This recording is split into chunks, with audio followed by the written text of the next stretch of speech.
Hey, everybody. Welcome back to another episode of Girl on Fire Empire podcast. It's been a little while, quite a while since I've done a podcast, but I wanted to just share with you a message today, that I was just thinking about in my own workouts and in my own process, and something that I've been sharing with a lot of my one-on-one clients lately. And the message is this: trust the process and stay consistent long enough to get results. So what happens is everybody that comes to me, not everybody, but a lot of people that come to me, they're already past the point of like, I've tried everything, I've been struggling, and they have quite a bit of weight to lose, really frustrated. And so what happens is we figure out their macros, and the very first thing, it's almost always way more calories than what they're used to eating because they've been dieting hard or crash dieting or coming off of keto or like whatever they've been doing in the past. And so I give them their macros and their calories, and their first thought is, I'm not losing weight on 1,200 calories. Now you're going to give me 1,800 calories. Like, how is that even going to work? And it's always about like just trusting the process. We have to prime your body to get it used to where it's supposed to be again. And for some people, it takes a little bit of time because there's been extensive metabolic damage, like they've just done lots of exercising or maybe just haven't eaten very much for the last, 10 years. Or it's like a binge cycle, and then it's binge and then don't eat and then binge. Like maybe they don't eat all day long and then they have a big dinner. And none of these things are bad, but it's just, we have to get your body back into, we're conditioning your body. We're conditioning your body to be able to trust you, to know that you're going to be there for it. Basically, you're going to work with your body as a partner instead of trying to force it into what you want it to do. It's like, you got to become friends with your body again. And I know that sounds so dumb, but it's the total truth. If we can bring you back into body, like, how can I support you? What do I get to feed you? I get to take care of you again. And it does take that focus. It does take tracking. It does take the focus of remembering to eat when you aren't used to it. Even for me right now, where I'm doing competition prep, I have alarms in my phone every day when I get up, my first meal. So my first meal isn't always at the same time because I don't get up at the same time every day. And my first meal right now, I'm doing fasted cardio. And so I don't get to eat until after I've done my first session of cardio. And so as soon as I eat, then every 3 hours after that, like, I go through my phone and I set alarms. And I've been doing this for a really long time, but I'm in the word that's coming to me is realm, but I don't think that's right.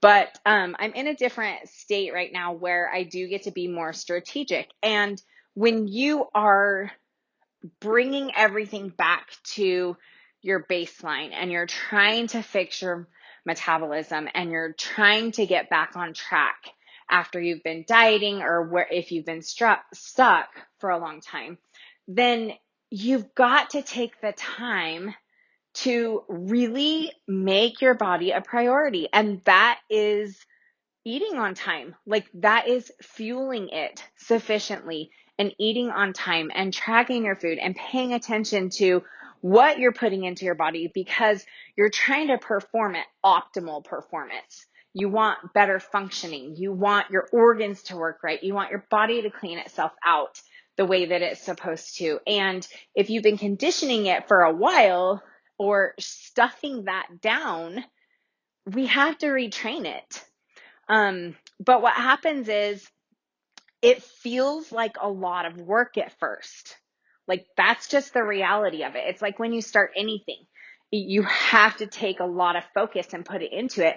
And it does feel like a lot of work. You're gonna feel like, oh my gosh, 90% of my brain power is remembering to eat. And that's the reality of it. And what I always tell people is I'm like, okay, after about a month of tracking doesn't feel like such a super hard thing anymore because you get the hang of it and it just kind of becomes who you are.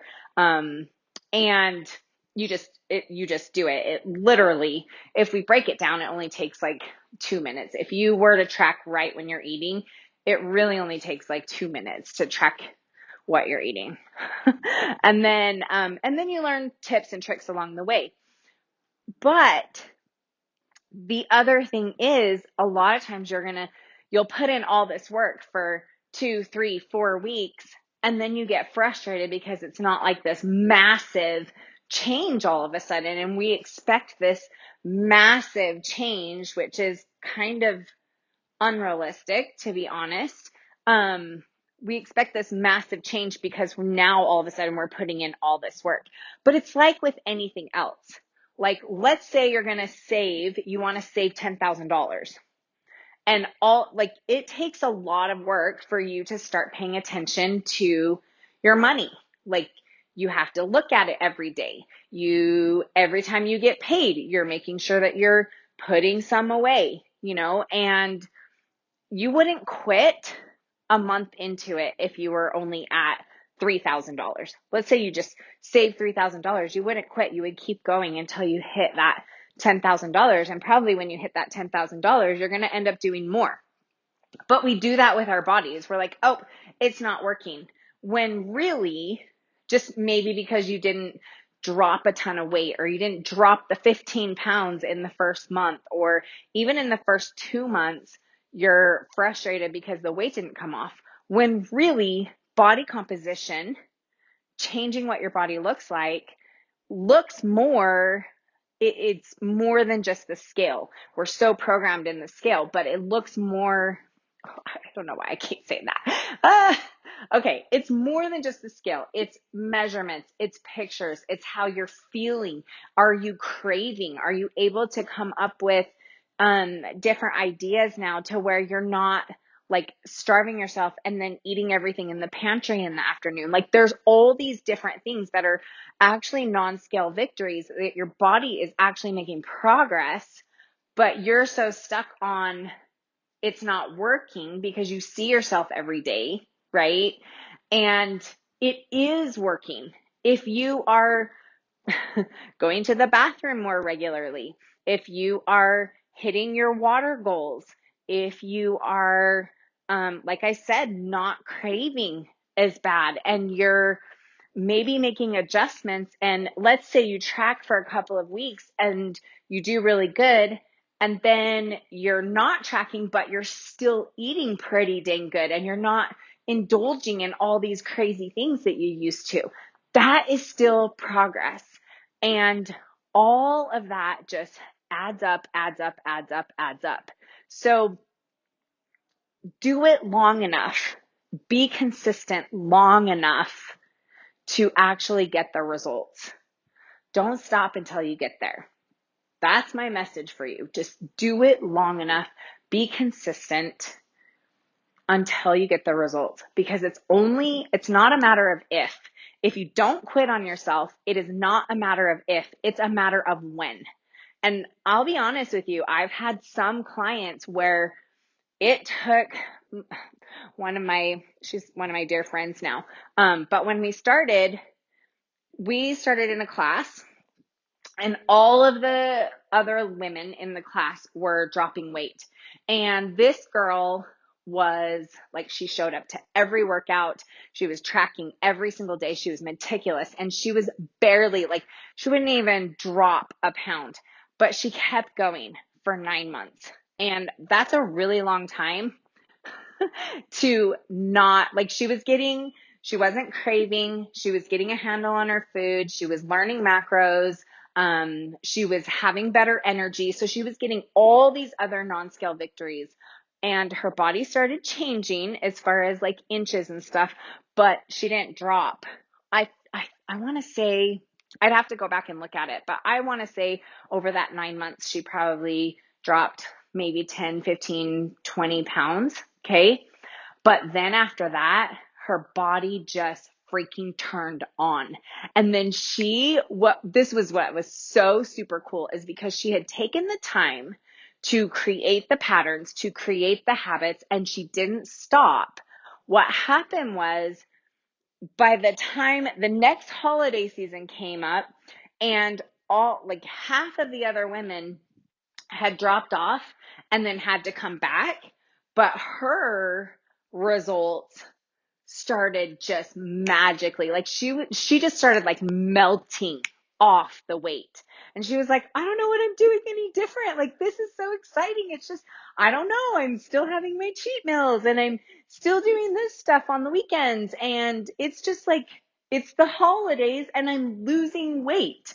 Like, she lost weight from Halloween through New Year's. She was continually losing weight. And it's because she put in the time, she put in the effort, she did the focus and created the habits. And the cool thing is, today, not only has she kept the weight off, but she's still continuing in her strategies, in her habits, and she does intuitive eating now. So she doesn't even have to track her macros. That's the whole point of learning to track macros, is so that you can just learn to eat in a way and retrain your body and learn to eat in a way that feels good to you. And so that's my point.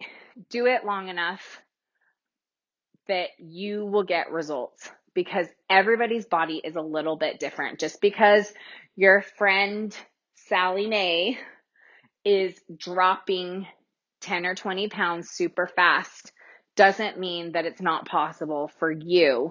It just might take you a little bit longer. And don't get frustrated. Work with your body. Start to figure out, okay, what is working? What am I implementing? What habits are working for me, and what's easy, and where are my weaknesses?